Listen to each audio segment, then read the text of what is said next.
Сәлеметсіз бе? Бүгін біз сырник істейміз. Бізге ірімшік, қант, 2 жұмыртқа, ұн керек.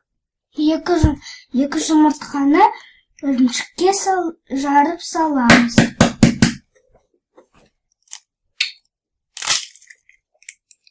Қант салдық, блендермен араластырамыз. Біздің ірімшігіміз құрғақ, сондықтан блендермен араластырамыз. Осындай ірімшік шықты, енді ұн саламыз. Араластырамыз.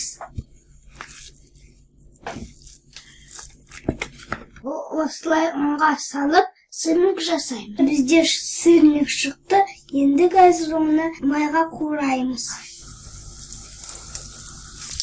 Көп май құймай, сырниктарды қуыраймыз.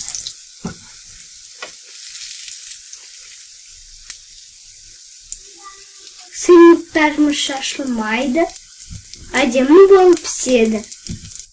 Осындай сырник пісті, дәмін көреміз. Лайк қойыңыздар, менің каналыма жазылыңыздар. Сау болыңыздар.